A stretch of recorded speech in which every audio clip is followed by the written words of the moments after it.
Hey there, Gen Max. We are talking in this video about how to live in Mexico on $1,500 a month for a family of three. Yes, three people, $1,500 a month. We're going to talk about that. We're going to talk about an awful lot more. We're going to talk about another YouTube channel because I'm here with another person from YouTube. So I have Suki here from Siesta with Suki. And we're going to do one of her traditions at the beginning of this video. She always starts her videos with some mezcal, but let's first meet Suki and then let's have some mezcal. So this gives you a second here, push pause on the video, run and get your own mezcal, and you can have a shot with us. Hola, bienvenido at Oaxaca. Thank you so much for inviting me to your home and your space. I think you've pressed pause, so you are ready to have mezcal like we do here in Oaxaca. So first off, I just want to, disclaimer, this is just how some do. There's no variations here. But we have our mezcal, and mezcal is always, always, always sipped with a kiss. So it's like, that you love, right? And so it's Arriba, Abajo, Centro, Adentro. Okay, my turn now. Arriba, abajo, afuera, adentro. Bueno.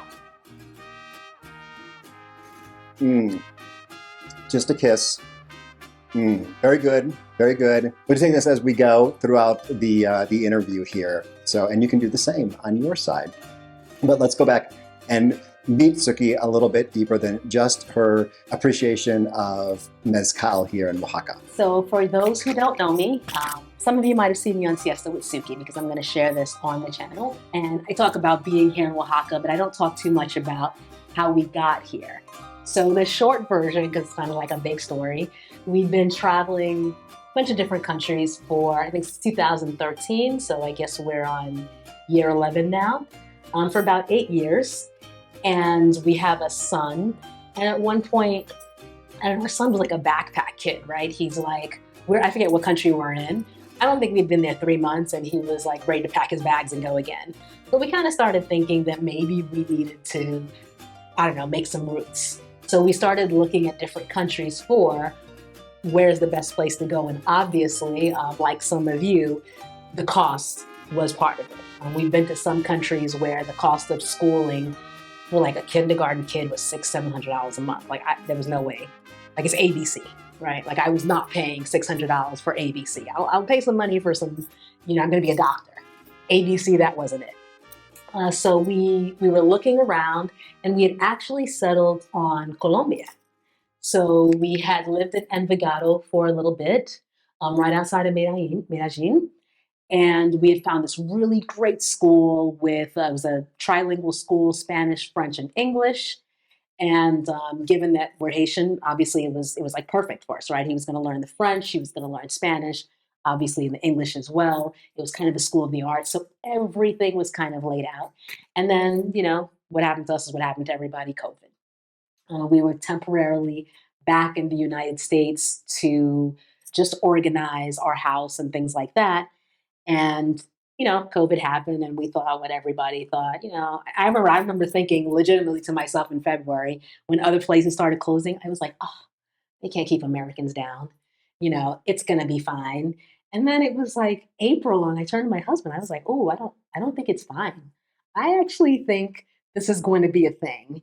I don't do cold weather, like at all. I was, like I'm an islander, right? So my body temperature is set for island. But I was willing to go to Iceland. I was like, you know what? We got to go. So if it's Iceland, I will get some, and no knock on Iceland, here it's beautiful. I was like, I'm going to get some coats. We will get some beautiful, whatever, blankets. I'm sure they have heaters. If they say it's okay, we are going to go. Turns out we didn't have to go that far. Mexico was like, bienvenido. And we ended up in Puerto Escondido. Funny enough, I didn't know Puerto Escondido was in Oaxaca. I don't know. I wasn't probably thinking it through. It was more like we needed a beach. We needed to be someplace where we kind of were free and kind of out in the world after being sequestered in a way that we had not been, sequestered for a long time. And so we get to Puerto Escondido, and life is good, and we're doing nothing because that's actually a great place to do nothing. So if you want to do nothing, go to Puerto. and the beaches were beautiful, and we were going up and down the Carrizo Beach and Zicatela and La Punta, so it was fantastic. And actually, this was just we were thinking at the time, we're just waiting to go to Colombia. So we had already started our plans. I started a business there, everything. Like I was ready. I was even looking at houses. And one day, I was still kind of trying to work. It was difficult because the internet is like, I hear it's better now, but it was really not great. And I was on a call, and then the internet went out. And I thought, oh, maybe, I don't know. Like, your mind, you're like, oh, I'll just go to an internet cafe. So this is what I did. I walked to the internet cafe. And then everyone was kind of staring at each other there too. And then I looked around the streets and I noticed everyone was kind of walking around like Night of the Living Dead. Like we were all just walking around with this, oh my God, what do I do? Like look on our faces. And I realized, oh, this is not like a little power out. This is actually a big thing. So I tried to call my husband. Turns out phones don't work too. People don't tell you that. When the internet goes down, the phone goes down. So I could not actually tell him that I was okay, nothing, right? That was actually a little scary. I wasn't like mentally prepared for that level of disconnection. And then everybody looked like Night of the Living Dead was a little scary too. I was like, oh, are these people going to be okay? And it was very weird part. If you've ever been there and everybody's working, the top half is like suits. So you literally see this. And then the bottom half is shorts, and then the surfboards are off to the side. And you can't see them online. So we're all in the co-working space, very serious conversations going on. Oh yes, and sir, this is real serious. But I'm looking at these surfboards, like the second this conversation ends, like everybody's off. So anyway, I realized that one, you can't just not work, right? You have to actually get some work done. And so we needed to be someplace where there was, more stable internet. And someone says you should go to Oaxaca. So I had never heard of Oaxaca. So as the researcher that I am, I go online and I start typing WAKCA, nothing comes up. I do some variations, nothing's happening. And I'm like, I think people are playing with me because I don't know. I've never heard of this thing, Oaxaca. And obviously, I can't even find it on the internet. Someone takes pity on us and they were like, no, Oaxaca. And I was like, oh, okay. At first, I'd never figured that out. So if you don't know it, believe me, you and I both. So this is actually the first place that I've never researched. I am like the hyper researcher. I watch YouTubes, I watch people. I'm like, okay, before I go to a place, I've actually already gone. I'll even go on Google Maps and like walk the streets of a new place. Okay, so when it comes to the research, I'm like, let's do this. But Oaxaca, it was kind of like, what, it doesn't matter. If they said they had fiber optic internet, let's go. So we come to Oaxaca and we get on the plane, like a little plane. I mean, it was like a movie, I'm like on the tarmac and I'm like, wow, what a little plane. And I was like, I just need to get there apparently, because I don't know what this Oaxaca thing is. And we get here. The airport was nice. If you've ever driven out of the airport, and believe me when I tell you I love Oaxaca, I believe Oaxaca. It's not exciting, coming out. But the weirdest thing was I came out of the airport and I was like, oh, wow, it's so beautiful. I was like in a fog. And it's weird because I drive now to take people to the airport. And I always think to myself, I don't know what happened there because it's not as beautiful as I was like thinking like when I came out of the airport. But it was this weird euphoria that came over me. And 2 weeks later, I turned to my husband and I was like, we're home. And he was shocked because I don't do that. Right? I'm like, let's plan. And he's like, what? We started a business. We have things happening in Colombia. And I was like, no. I was like, I'm home. So that's actually how we ended up in Oaxaca. It wasn't, so you guys are good because you guys are thinking about money and things like that. So good for you. Don't do like me. It was 100% a feeling that came over. And for anyone who's like mildly interested, Oaxaca actually sits on some ley lines. It is actually a thing that people who are very spiritual and feel very spiritual, legitimately you come to Oaxaca and you can like almost feel Oaxaca. So I felt Oaxaca. Now, lucky for me, Oaxaca and my pocketbook also aligned. So this is good because, things might have been a little tricky. So I have a question for you. Are you subscribed yet? I used to forget to ask this question, but I've got a QR code up here and there's a link down below or button down below so that you can be sure to be notified of future videos. Click that bell too, and let's continue the video now. So I actually know a little bit of Suki's story, so I'm gonna back us up a little bit into some of this travel time and talk.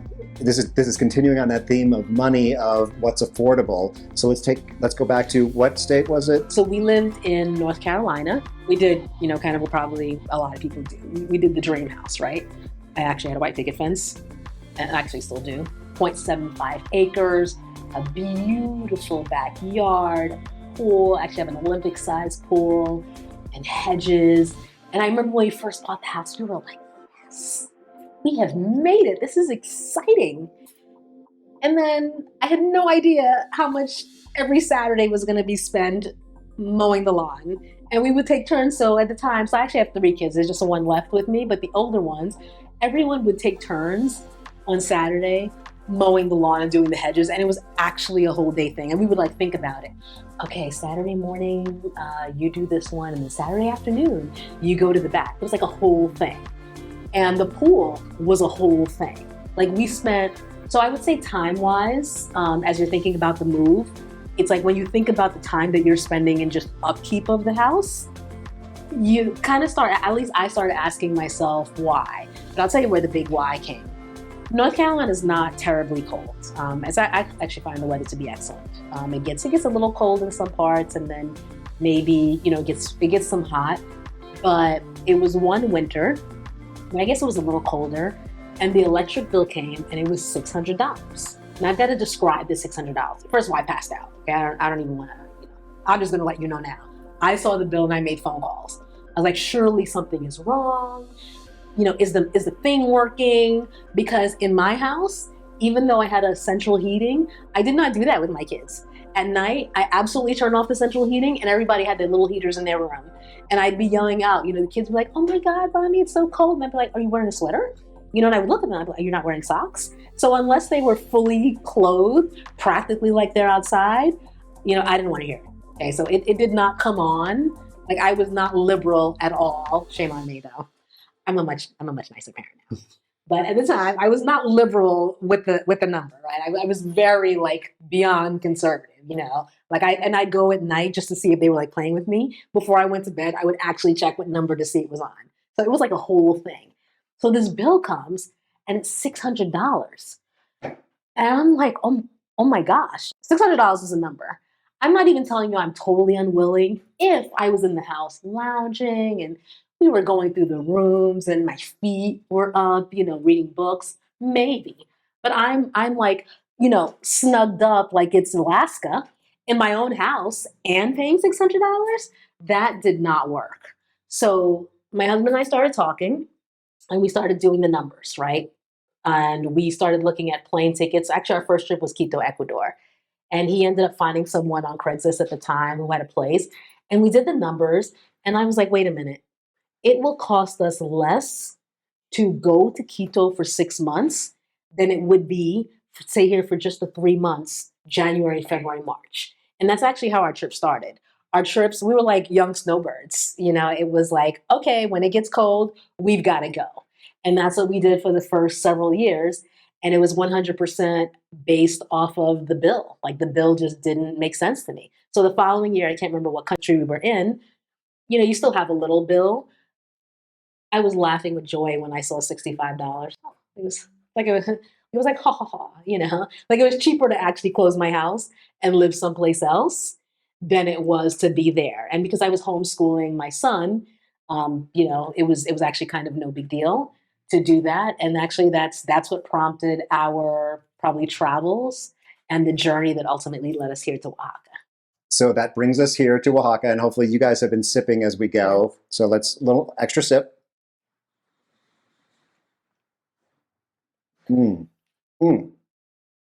That is good. That is good. Here we are in Oaxaca.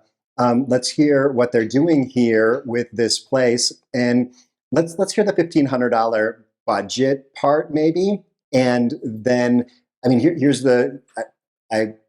They own their house here, so they don't have a rent number. But let's go through The $1,500 budget, and then we'll talk about what they're building with what they've purchased here. Okay, right. And here's what we're going to do, because I don't want to make it too complicated for you guys. So first of all, we're going to kiss. Okay. So first, we're going to talk the $1,500 number.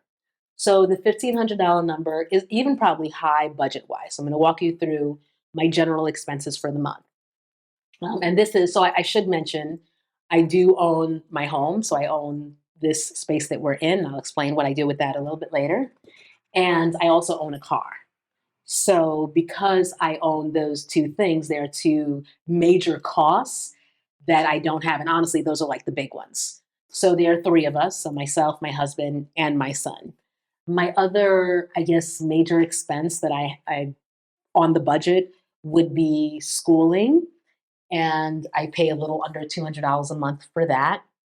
It's not quite private school is kind of like an alternative, I would suppose, is what it is. My food bill has, so I always like to tell people like it's interesting when you move someplace, your numbers kind of do this, which is nice because they should do this. First you get here and it's like I don't know, depends on how old you are, this is gonna make sense to you. You know, your kid is born and then you get that expensive diapers and then you get to kid number two and you do loves. So that's what it's like. Like at first you get there and you do all this stuff and you're like, oh, I'm still gonna do the same products. And then you're like, oh, okay, that makes no sense. And you go here. So that's why I'm at my 1500. So I don't, I'm like a pescatarian. I shouldn't say vegetarian. I actually don't do much dairy, but I'm a sucker for quesillo. I'm not gonna lie to you. Quesillo is so good. I'm telling you. Don't call it Oaxaca cheese, okay? I'm just saving you. If you call it Oaxaca cheese, you'll run out of town. Quesillo. So my diet probably has something to do with my supermarket bill. So as a general matter, I don't spend more than I'd say 350 a month on food. But again, just kind of a disclaimer. Not only am I pescatarian, I think I mentioned to you before we're Haitian, and we eat a lot of legumes, rice, beans. So right now, like my diet is very aligned with the Oaxacan diet. Rice and beans is like a staple in my house. Um, Vegetables, staple, fresh vegetables. I can get vegetables down the block. I'm about 10 minutes from a Bastos. When I really want to get like a big number, I could go to a Bastos with $50 and literally get my like vegetables for the month. And I cut up my vegetables. So what I'll do, because they don't stay that long, I'll cut them up, I'll freeze them. So it's like a whole thing. So it's a little bit of work, and I would say the most expensive thing is probably going to be the fish. So I do go to the fresh fish market, and I will have them cut it up for me. And I think right now it's running at about 330 a kilo, and I can't remember what the conversion from kilo to pounds is. But as much I used to shop at Whole Foods. Okay, so we all know whole check, yeah. So I promise you, when I go to the fish store, it's still joy and happiness when I walk out. So we'll just go crazy and we'll say 400 just to be like, I indulge, I spice my food and all of that. I cook it for a while. So we'll do that. Um, Going out to eat. So same thing at this point. I guess I know the places for my husband, myself, and my son. Even so, we tend to go to there's like a nice, beautiful row of restaurants in Huayapam, and the bill will be about 630 pesos, give or take, for the three of us. And I'll tell you what that includes. So I typically get a whole fish. My husband will typically get a whole fish. The little one will get a filete, rice. We usually get platanos. We get an extra order of frijoles. I usually order a terepeleo. So it's usually 3 orders of potato paleo, 3 bottles of water, and I'm just trying to think of our last like thing. And I think they order fries. I don't really enjoy fries. I have no idea. But that's generally, and if we do that, let's say once, we wouldn't do that more than once a week. But even if we did it twice, you'd still be talking, and that's I'm totally exaggerating on you. Okay, so I'm just telling you we don't even do it twice. But let's assume that we did, for argument's sake, we had a moment. That would still be $60 a week. So I put you at 240. So right now we are at 400 plus 240. So that gives you 640 and living happily. Okay. So we're not talking about scrimping or anything like that. And we're going to talk about the housing a little bit, kind of later. So I'm going to modify the numbers for you a little bit if we add housing. In my case, like I said, I own my vehicle. At best, I put in $50 a week, and I'm probably exaggerating like highly. It's probably $50 every 2 weeks because I do believe in living close to where you can walk to. So if I don't have to walk, I don't. I mean, if I don't have to drive, I'm sorry, I don't. I don't try to spend a lot of time in the car at all. So we're talking maybe $50 every 2 weeks. Now we should throw in $100 for car repair. There are potholes, you know. We go to the movies. Actually, the movie theater here is really nice, and we always get like nachos and things like that. You know, the thing is, it's funny. I don't even think I'm getting to the 1500 because I'm going through what I do. It's like, and I do a lot of fun stuff. I'm a fun person. I go to karaoke, you know, all the stuff. And I'm not sure that we're going to get to 1500, but we're going to try.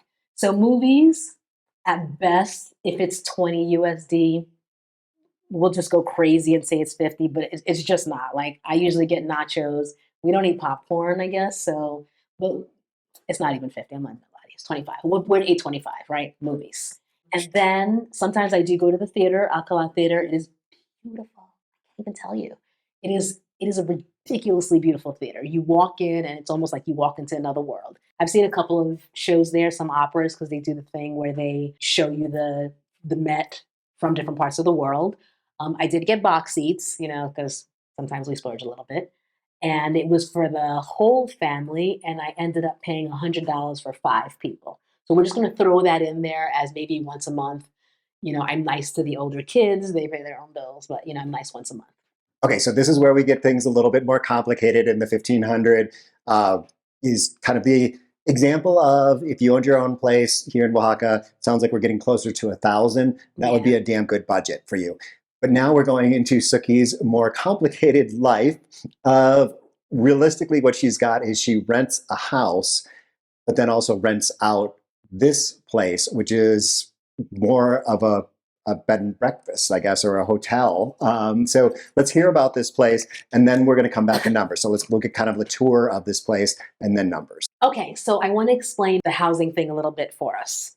So we came to Oaxaca and we did purchase this property, and I'm going to share with you guys what it looked like when we bought it. You know, truth be told, I'm personally amazed at our own internal vision. You know, because I'm like, wow.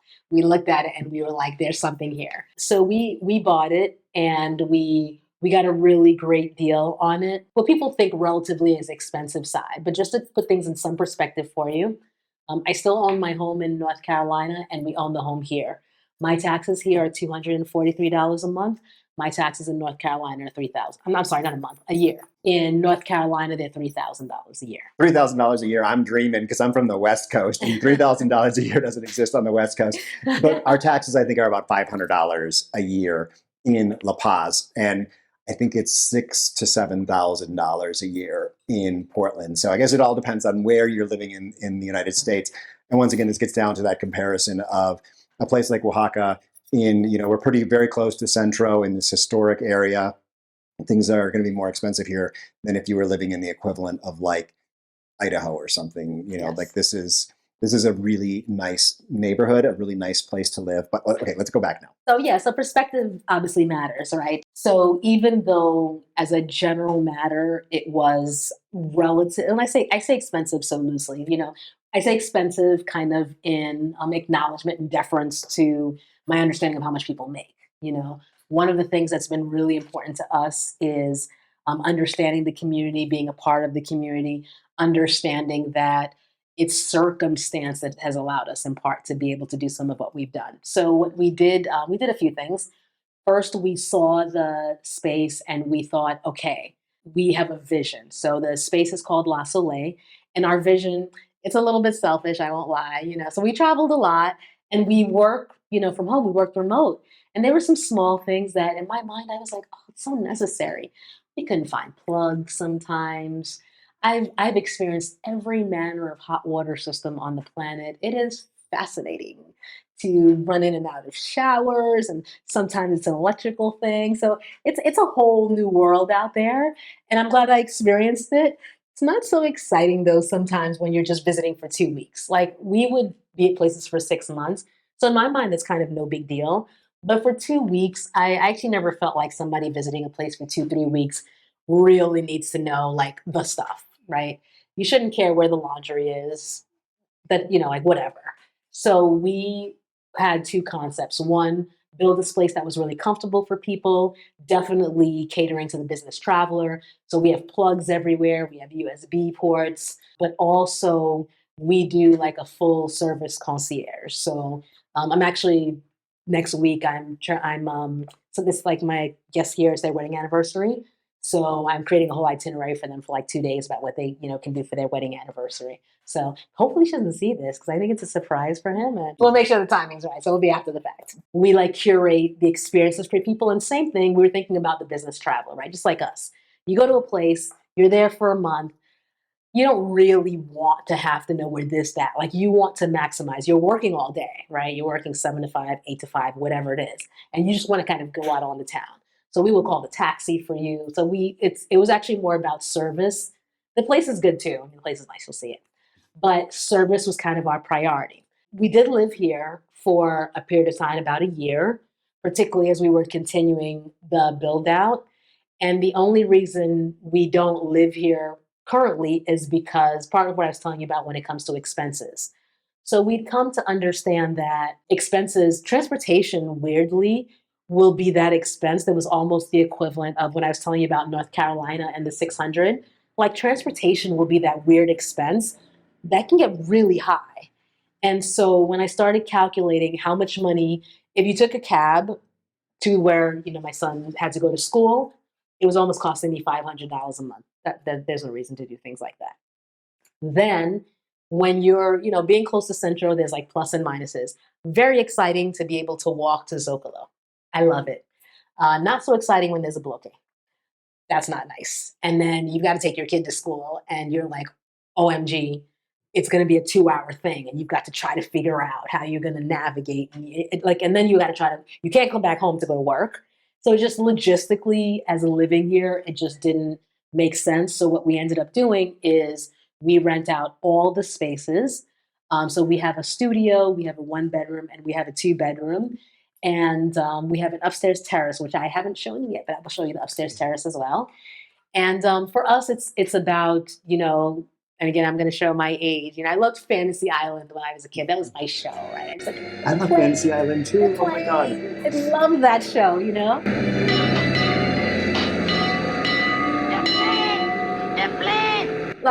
funny enough, I went back to watch a couple episodes. It was so not PC. I was like, "Oh, you could never say that today." Like that's funny.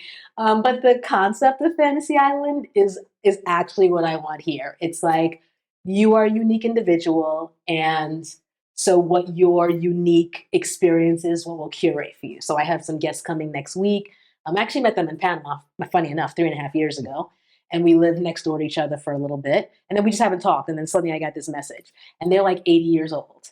And I'm curating, and they wanted to go see museums. So I'm curating the museum experience for them. And I'm actually just going to have somebody go with them, right? And I kind of feel like it's not so many rooms, which is nice. So I do take somewhat personal responsibility for my guests. I'm a little mother-like. So anyway, we kind of did the calculations, and it was how much we rent out our space for is almost it covers what we rent out where we rent right now. So I know this is a long-winded way to get back to the numbers, right? So we were actually at 1,000. So 1,000 is, we're going to assume you've purchased your home outright, you don't owe anything on it, you purchased your vehicle outright, you don't owe anything on it. But let's pretend for a moment that you've still purchased a vehicle. Seriously, I highly recommend this. There's so many beautiful places in Oaxaca. Like I go up to various mountains. The prices like plummet. Even when I tell you about Huayapam, when I go up to Del Monte, it's like half the price, same meal.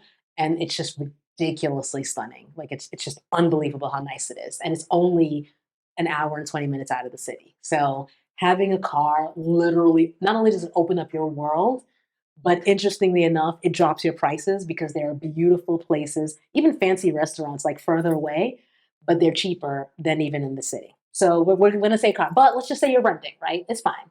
So you've got the car, so we're still at 1,000, but you've decided to rent. So what can you do? So I am paying now the equivalent of, with the exchange rate, 800 USD a month. So that brings us to 1,800. For the 1,800, I am at 3 bedrooms, two baths, formal dining room, formal kitchen. I've got like a little terrace thing at the top where you can see the mountain, washer, dryer. I should mention as well that it includes all utilities. So it includes my electric, it includes my water, it includes my internet. So everything is in there. So I don't, and gas. Part of it for me was I'm like I baby this house, right? So I'm always on. Okay, this is due, that's due. So there was no way I was going to go someplace else and have to think about what's due there. So I pay one amount and I'm just done. It is a very traditional Mexican house. I love that. I'm a color person, so like the kitchen is yellow, like legitimately, the kitchen is yellow. The living room is like purple and blue and it is, it doesn't get more colorful than my house, but I love it because I wake up in the morning and I walk around. I feel like I'm walking in a rainbow, and I love that. I just could not be happier. And then I hear the sounds of Mexico. So for me, it just really is great and it feels good. If you're thinking about ranges of places to be, you have choices from very modern, if you will. I did live in a place I've done. I'm going to give you all the numbers because I've done it. I've lived in a beautiful place that was definitely not the colors that I have now, but I had a stunning, stunning view of the Galagetza tent. So in the morning when I woke up, I'd be laying in my bed and I would open my eyes and I would be looking out at the mountain and the Galagetza tent. So I paid for that. I paid for that view without question. At the time, I think I was paying 23,000 pesos. So I guess the equivalent of, and the exchange rate was still actually good at that time too. So the equivalent of about 1,000 USD. Utilities were also included there, and it was unfurnished, but it was the same thing: 3 bedrooms, 3 baths, a ridiculous like balcony. I mean, I can't even tell you. I mean, I as much as I'm like, oh, maybe I was paying a little bit more on the high end. Waking up in the morning to have the birds just kind of flapping outside your window and literally watching the sunrise and sunset on the mountain is legitimately priceless, and you're working and you feel good.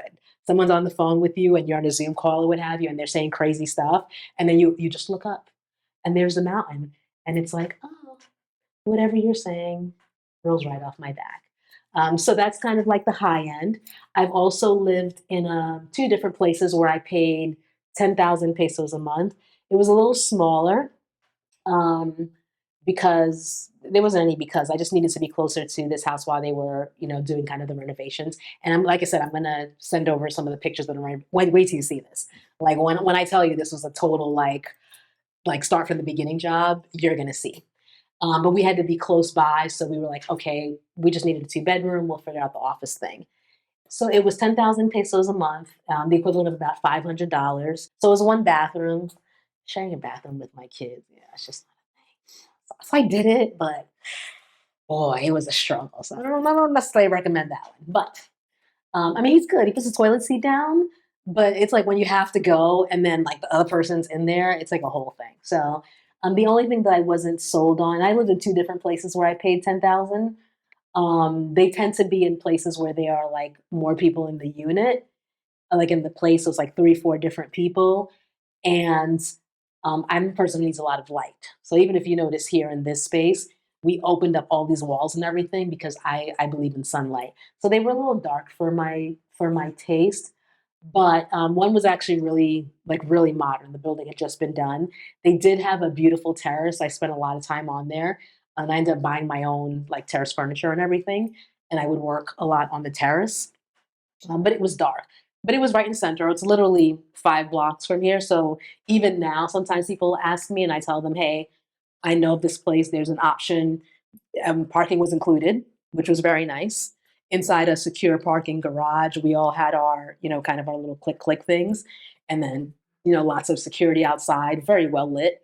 And then I had a little terrace. So it was, if it wasn't dark inside, honestly, I would have felt better about it. But that's why it was, 10,000 pesos a month, right? So generally speaking, if we're talking numbers, we probably are talking a little bit more of if you own your things, you can legitimately do $1,000 a month, and it's not like you're not eating or anything like that. Like it's $1,000 a month, and you've made some plans for your yourself. If you're talking about adding rent to that, then you're probably closer to like that 1,800 mark. So I do actually have health insurance, and I'm talking to you, and I'm realizing that I did not include my health insurance costs. And the health insurance for three of us is, and I just got a bill, so you know the bills. So it was 62,837 or something like that. And it's I pay every 6 months. So it's about 3,200. So in the scheme of things, it comes out to about 6,000 a year. I will definitely tell you now, it's high. The plan that I chose is what would be probably referred to in the United States as the Cadillac plan. My plan covers me not only in Oaxaca, but like all over Mexico. So if I decided, hey, if I'm in Mexico City and something happens or anything like that, and even if I'm not like living there and I say, you know what, I prefer using a doctor in Mexico City at this, they rank them by A, B, C, D hospitals. At a hospital A, I actually have that choice. It also covers me if I go anywhere in the world for 3 months, which was nice because I still travel. So whether I go back to the United States, whether I go to Colombia, or whether I go, I'm trying to plan a trip to Kenya for 3 months. If something happens to me, they will put me back together and then bring me back to Mexico. So it's not necessary to have a plan that's that expensive. It's definitely on the high end. I had options that would have probably been like 3,000 for the year, but I do advocate very, very, very seriously that you have some kind of medical thing in place. I have actual health insurance because I'm a resident, but even if you just do something like a safety wing, and I know there are other ones out there, but truthfully, like that'll be the health too, will be that thing that will derail kind of all of the money. So if we include the healthcare costs, I actually think that's how I got to the 1,500 because I was trying to figure out like why was I 1,500? We got there, but we got to the 1,500. It's actually my healthcare. So there you are, ladies and gentlemen. You own your stuff, house, car, 1,500. If you don't, throw another 1,000 on it. We're at 25, but honestly, it's still really good. Because once you take care of your health, honestly, you're great. You take care of your health, everything is in good shape. And then the rest of it is just you just living life. So there we go. We got to the 1,500 that we started with, which is wonderful. And I want to comment that, of course, we are here. I don't think Suki's not yet even in her 50s. She's getting very close. But once you turn 65, I think you do have the chance of getting a Medicare Advantage plan, and that option is there. Of course, you do have to go back to the United States, but many of you, if you're in your 60s, probably have some grandchildren and whatnot, people that you want to visit every once in a while. So that is, it's often easier once you reach an older age to be able to find a different type of healthcare. Also, people do self-insure in terms of like they just pay out of pocket. It's risky because every once in a while, something really bad happens. And actually, if you want to hear Suki's discussion of healthcare and in her health specifically, you can watch the first video from her channel. I watched that one. And I'm going to have Suki talk a little bit about what her channel is about so that you can head over there and learn more about the rest of the story, because we've really focused here on money. But there's a lot more to Suki's life. So actually, what we didn't do is we didn't really go through what is in this building. So we'll get what's in this building and then Suki's life. Okay, so first let me take you through what we have here. So what we have here is a combination of vision realized and then still vision. So one thing Mexico has taught me so well is, you just have to open, honestly, because if you don't, it'll just be going on forever. And you have to take your time. So thank you, Mexico, for teaching me patience, because I came in with my New York attitude. I was like, oh, we'll be done in 1 year. No. So what is actually here? So we have a studio. So it's really good for 1-2 people. Typically, a lot of people will spend time out on the terrace. So I have actually stayed, interestingly enough, in every one of the spaces for 2 weeks, just because I wanted to experience like what my clients would actually experience. I wanted to make sure it plugs, everything like that. So I too have sat an inordinate amount of time sipping some mezcal outside in the evening. It's actually really beautiful for that. It's so quiet. It's so nice. And then, so we call that here the blue room. And then we have the yellow room. That is a true 1-bedroom apartment. So they really are like actual apartments. And again, our thinking is, or, was at the time, it's you're working and you just, you need all the things that you need there. So we have all the kitchen things for you. So there's the bedroom, and then you go out, and then there's a small, living room space, and then a beautiful countertop, all the cabinetry and everything that you need for your kitchen. So not that you're going to be cooking all the time, but it definitely saves on costs when you're visiting, that you can just kind of turn to the stove and at least warm some things up. And you're hearing with me sounds of Oaxaca. Look at that. See, this is real. This is live. And then we have the 2-bedroom. I can't show you that because I have guests right now. But the 2-bedroom is a 2-bedroom, 2-bath. So it's 2-bedroom, 2-bath, formal living room, kitchen. In that one, we actually have a full 6-burner stove and oven. And then the rooms are separated, like the rooms are upstairs, and the living room, kitchen, everything are downstairs. So again, kind of same thing. You're working. We've had a lot of families actually in that one. Families are sometimes like sets of friends have been in that one. And it's really nice, especially the 2 floors, because you can be together, but separate. That's how I like to travel. You're upstairs, I'm downstairs. We'll see each other, at some points in the day. So it's actually really, really nice for that. And then we have 2 terraces. So we have one on the 2nd floor. It's really, really cool and beautiful to be on at night. And I have you, so we have plugs. So you can legitimately stay out there all night if you want, and you can just plug in. We have lights, and you can work, you can sit, you can just, be one with yourself on the 2nd and the 3rd floor. And so that was kind of part of our vision where we are, and we're going to be next year. So now I'm saying this to you, right? So now I'm going to have to be held to it. But by next year, our co-working space will be up and open. I'm moving my podcast room downstairs to the podcast room and turning the space, into my next 1-bedroom. And then we have a conference room, 2 private offices, a library, and the co-working space. And finally, my pièce de résistance is the restaurant. So the restaurant is that's why I'm taking my time on that one. It's kind of really important to me too. One, I cook only because I want to, when I want. If you come into my house, the person in the kitchen is actually my husband. So if you see me there, I'm doing somebody a favor.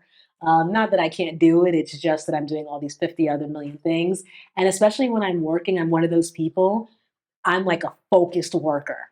I sit to work and I need the food coming and I need everything to just come to me. And so the ultimate vision for here is not that you shouldn't go out and love and visit Oaxaca, but while you're here, especially while you're working, you don't even have to think about the stuff. So yes, we have a kitchen there, but you don't have to do it.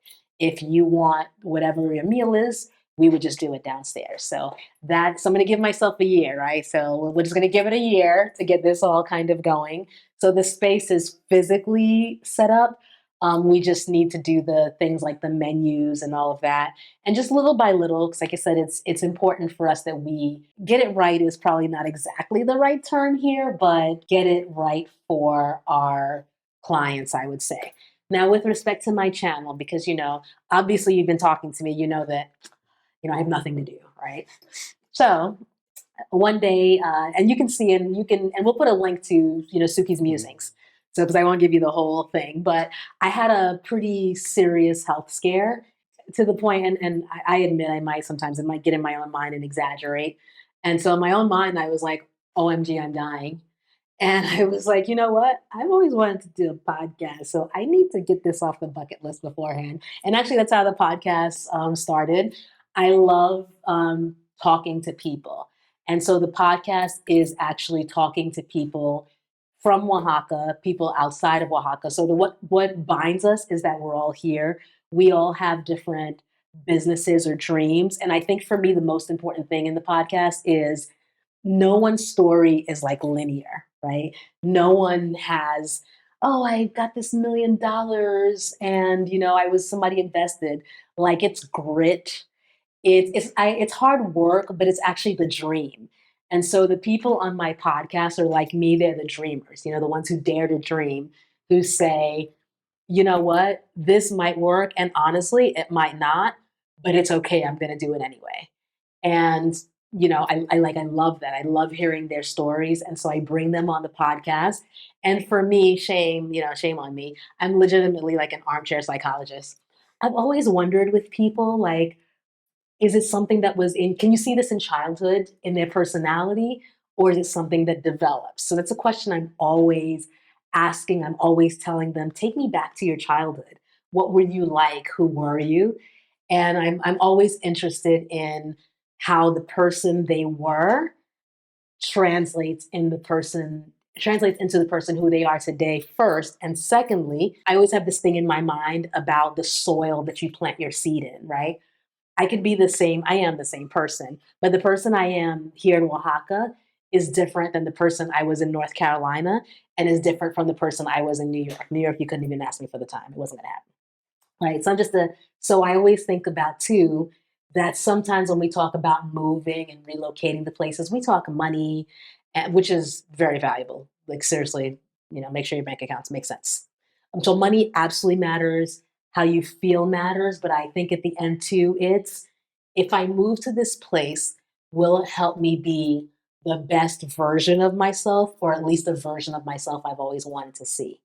And that's kind of what we talk about in the podcast. So yeah, so that's it. So watch Siesta with Suki. We siesta, and I keep it real with you. I'm probably going to get in trouble one day, but so far we've been okay. So I love that idea of dreaming and then making it happen, because that's probably what you guys are doing, is dreaming and trying to figure out exactly how to make it happen. So head over to Suki's channel for more folks and how they've made the dream work. Of course, continue watching here. And also down below, you'll have information like a link to that healthcare that Suki's got, a link to this place if you want to stay here, and those other videos up here. So I will see you real soon in another video. Hasta luego.